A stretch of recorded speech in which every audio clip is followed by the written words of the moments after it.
The COO is the CEO's right hand and left hand.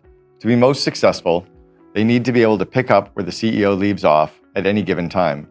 A COO is a combination of a mind reader of and a publicist for the CEO. Lindsay Smith, Chief Strategy Officer at COO Alliance.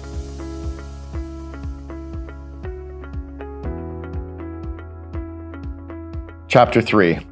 Why hire a COO? The right COO can bring so many benefits to a CEO. The exponential power of the right two in the box. The circle of mutual complementary energy of yin and yang, but only if the CEO knows what they're looking for.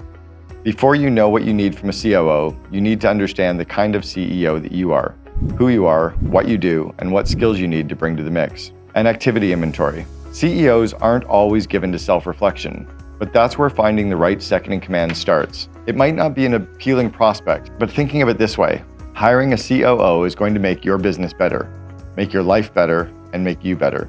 Put the time into pinpointing the changes that will improve your situation most, make your personal situation more sustainable, and make the time you spend on your business more effective. Otherwise, you'll end up hiring someone who would make someone else's life better, but not necessarily yours. The best place to start is with an activity inventory, a process I learned from Dan Sullivan at Strategic Coach. Imagine if someone followed you around for a month and filmed everything you did, from replying to emails and booking flights, to chairing meetings and planning budgets. Make a list of all the tasks the camera would capture, then categorize them in one of four ways. I for incompetent, meaning you suck at it. C for competent, meaning you're okay at it. E for excellent, meaning you have a high level of skill at it, but you don't love it. And then UA for unique ability. This is what you're best at, and you would do it for free if you didn't need to feed yourself and your family. The fourth concept is key. Sullivan shows us that unique abilities are what allow you to maximize your leverage as a leader by ensuring you only work on projects and areas of the business that you're best suited to. When you're in the realm of unique abilities, you love the work and you feel energized by it, and the people around you gain energy from you. If you're spectacular at something, but don't get energy from doing it, by the way, don't class it as UA, leave it as an E instead. The interesting thing about unique abilities is that they're difficult to recognize because often what actually come most naturally to you. Something might seem so simple that you assume anyone could do it if they just copied what you do, but that's not the case. The whole point is that not anyone could do it. Other people might be excellent in your unique ability area, but that doesn't mean they love doing it. It doesn't mean they would do it for free. In my case, I'm excellent at sales, but I don't love selling. I find it difficult, and the thought of one more sales call drains me. That's an E for me. My unique ability is speaking and coaching. If someone could fly me around the world by private jet, so I didn't have to spend all my time in airports, I would do every speaking event I got offered. I'd take my wife with me, and we'd party. I'd fire up audiences, build a brand, and love the process. I don't particularly enjoy the networking and travel, both E's, but speaking is amazing. It's a unique ability area for me, for sure. It wasn't until I worked with Dan that I came to understand my unique ability, though. Looking back, I realized it always involved recruiting and rallying people. I was good at sharing my ideas, starting from winning public speaking contests in second grade. I also loved being on stage and playing the lead role. In 1989, when I was 24, I started helping entrepreneurs through coaching, which I enjoyed. And it was quite a step, given the business and life coaching didn't even become a profession until 1993. In fact, by 1994, I'd already coached 120 entrepreneurs. Once you've broken all your professional tasks down into 4 categories, you can start to identify work that you could delegate. The first step is to get all the incompetent and competent tasks off your plate. Stop doing these tasks at once. Outsource them, optimize them, automate them, delegate them to an employee, or hire an executive assistant to do them for you. Now take all the higher value initiatives that you don't love doing, that are beyond the purview of an EA or a regular employee, and put them into a bucket that builds out a job description for a second in command. Then you hire a great COO to do the important, high-value work that isn't one of your unique abilities. If that sounds too simple of a description, it's really not. Once you know what you need, the whole exercise becomes a lot more straightforward. Free up time, multiply energy, and get more done. The I's, C's, and E's on the activity inventory don't just reveal the tasks you don't love doing. Those tasks actually sap your energy and that of the company. If you continue handling them, you'll be a net drain on the organizational capacity. Just because you've always done something doesn't mean A, that it needs to be done, or B, that it needs to be done by you. Remember, your to-do list doesn't mean that you have to do it.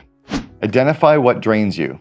I get overwhelmed by running operations, for example, because I've got a million things I want to get started on. I need someone to take all the ideas, prioritize them, run them, and manage the team and resources so we can get more done faster. That shit is key, but it's not my unique ability. Once you know what sucks energy from you, you start to crystallize the role that you need in a second in command to fill. The right COO gives you a chance to customize your experience within the business by getting stuff off your desk that has to be done, but again, not by you. The right COO frees up the time that you've been spending on tasks outside your unique abilities so you can devote more time to the areas you love and that give you more energy. Then you can feed that energy into the rest of the organization instead of projecting exhaustion, frustration, or stress. That's where a COO adds real leverage. Part of the CEO's job is to be the chief energizing officer, to bring more positive energy to the business every day. By working only on high-impact areas that give you energy, you will positively affect the whole organization. On the other hand, if you spend time working on roles that you hate or aren't good at, your negative energy will be detrimental to everyone. No one wants to see the CEO slumped over a set of spreadsheets with their head in their hands. Quantum physics talks about momentum creating momentum, and energy seeking other similar energy. Closer to home, consider how meeting a grumpy barista in the morning can set a negative tone for your day, just as meeting a friendly and positive one can leave you filled with energy. If that momentary interaction with a relative stranger can affect your day, which it has been scientifically proven to do, then just think about how important it is for leaders who work with employees for dozens of hours every week to take responsibility for their attitude, impact, and energy. Position for growth or exit. Every CEO will eventually exit the company, whether they sell, retire, or die. That's not meant to be mawkish, it's realistic. Even though most CEOs feel like they want to lead forever, a COO can be a key ally in helping to position the company for the CEO's eventual exit. The CEO's obligation to their shareholders is to build an organization that runs itself, doesn't solely rely on the CEO, and can continue on with someone new. That resilience and longevity require having the necessary systems and teams in place. Those systems are best put into place by a COO to ensure the company can continue to scale without the current CEO. Remember too that a COO might be or become the CEO's heir apparent. A business will always have the CEO because someone has to be the leader, setting vision and strategy, being accountable, and serving as the legally required signing officer, but it won't always be you. Trusted partner. People assume being a CEO is exciting, but I don't have to tell you that it can be quite lonely. You're isolated. You can't really tell your board of directors or advisors everything that's going on. You can't lean on your employees when you're scared, overwhelmed, or overworked, worried, or unsure. You can't share with your spouse without risking or stressing them out if things aren't going well. The CEO needs to keep their game face on and project excitement and positivity to others so that they feel inspired to follow them. But where can the CEO turn for positivity and reassurance? The answer is a trusted and reliable COO. When I spoke with Jim Morrisroe, the COO of 15.5 for the Second in Command podcast, he recalled his experience as CEO. It was lonely as hell. As a COO, he sees himself as filling a friendship role for his own CEO, David Hassel. His experience meant that intuitively, he recognized the value of filling that void. No matter how invincible a CEO might feel, they should never underestimate the value of having a partner. You need someone you can trust, be vulnerable with, and open up to. The yin to your yang. You need someone who will tell you the truth, including when they think you're wrong, so that you can keep moving forward in a positive direction. It's not simply about your personal feelings. The whole health of the company depends on you feeling and being happy, stable, and supported. That's how you can provide stability and support to anyone who looks to you for direction, which is everyone. It's never a good idea to hire people for roles just because you like them. They're not there to get along and hang with. They're there to do a job. For the COO, however, it's essential to find someone you like. A CEO needs to make sure that they have a COO they'd gladly hang out with, whom they like and respect, and whom they can share non-work activities to build their connection, whether that's playing tennis or golf, going for a run, a bike ride, or cooking a barbecue. That natural affinity helps build mutual trust, and that's how you get to be two in a box. If it's not there, you risk bringing the wrong energy into the organization. At 1-800-GOT-JUNK, Brian and I had an unfair advantage. He'd been the best man at my wedding 3 months before I started to work with him. So we already knew everything about each other and implicitly trusted each other because we'd been in a business group together as entrepreneurs for years. He'd seen me build 2 other companies. He knew how I thought and reacted, as well as what my skills were. He knew me so well that it was an easy decision once he decided he needed a COO. You can't always replicate that foundation of friendship, of course. It's rare that you are friendly with exactly the right person you need professionally, but you can build a foundation when you find someone you like and respect. Make sure the person you choose fits you and the temperament. Be clear on what you're looking for, including the need for friendship in an often lonely role. The COO should be the CEO's built-in business life preserver, best friend, and sometimes therapist. A complete support network for everything in a single individual. Keeping up and handling disruption. As we've seen, the role of the COO originated with complex businesses like airlines that were highly challenging to run. But recently, COOs have become increasingly common in startups and disruptors. Technology, computers, automation, and internet, global organizations, robotics have given every single business a wake-up call, enabling huge leverage and introducing new business models with exponential growth. Even highly experienced CEOs can get left behind, and businesses that don't adapt will die. As I and others have said many times, if the rate of change outside your business is greater than the rate of change inside your business, then you're out of business.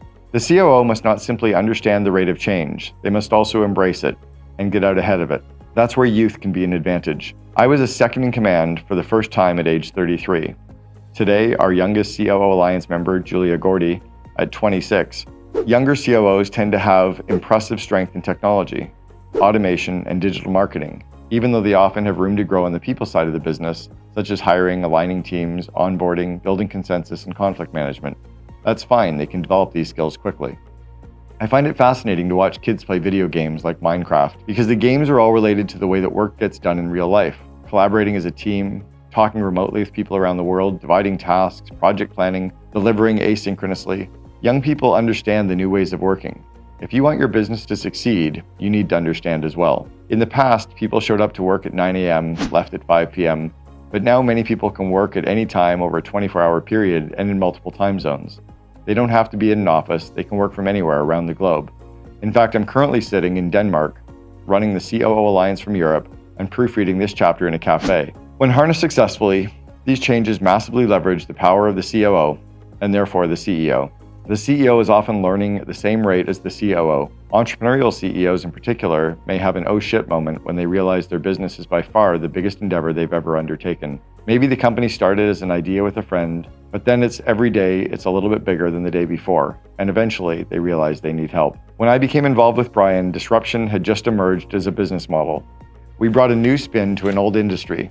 We collected junk with a brand, quality focus areas to connect the customer, and a premium service. We didn't send garbage collectors to someone's house. We sent clean-cut college students in uniforms and shiny trucks. We did the work for the customer so they didn't have to lift a finger other than point at what they wanted hauled away. Think of all the coffee shops that existed before someone said, let's call them Starbucks. There were 17,000 independent junk removal services when we started, and we saw the opportunity with the right systems in place for branding. We were disruptors, and we harnessed the internet by aiming for 30% of our bookings to come from online instead of through the call center. In that way, we changed the industry. The pace of change continues. Just look outside at the Great Resignation and all the businesses that have to keep up or die. One of the roles a COO plays is to think strategically and learn from better companies and other industries. That's one of the reasons I started the COO Alliance. Its strength comes from giving COOs access to 170 plus other COOs from 17 countries who see opportunities differently. This cross-pollination inspires, educates, and offers a place to ask questions so our members can concentrate on working on the business and not just in it. A quick note, it's a little ironic, but by starting the COO Alliance, I've become a CEO. It feels very different. Given the choice at many times, I would probably rather still be a COO, as it better suits my natural temperament. But it turns out, I approach this new role a bit like I approached my COO role anyway. I'm a rare breed combining some entrepreneurial CEO DNA, a bit of mania, a bit of excitement, a bit of marketing pizzazz, with the COO's ability to get things done. Rocket fuel. The right COO is a game changer. As I mentioned previously, the power of the right two isn't just a doubling, it's exponential. Brian and I were like nitroglycerin. We ignited productivity and rapid growth. In October of 2000, when Brian shared with me his vivid vision, what he then called his painted picture, of what his company would look like, act like, and feel like in 2003, I could see and I knew how to build it. Not only was he okay with moving aside to let me get focused on it while he focused on his unique abilities, we had a remarkable yin and yang in those years, which is why people ran around conferences saying, I need a Cameron. Everyone around us could see it. A strong relationship, real trust, and a great skills match. We didn't interfere with each other's jobs. Other times, when I'd been a second in command, have been different. At College Pro Painters, I wasn't officially the second in command, but rather I ran a division territory with full autonomy. Even though I reported to a VP who reported to the CEO, I had so much autonomy that it was like a COO role. When I was president of a private currency company, and then the second in command for a franchising group of an auto body chain, I again had autonomy. But 1-800-GOT-JUNK was the only time I was truly a COO responsible for executing someone else's vision. Regardless of the exact title for your second in command, the right person, under the right circumstances, can amplify, multiply, and ignite your potential as a leader and the potential of your company. So stay ahead of the curve as a COO. This next video is packed with great leadership lessons for you. It'll really help you as you continue in your growth.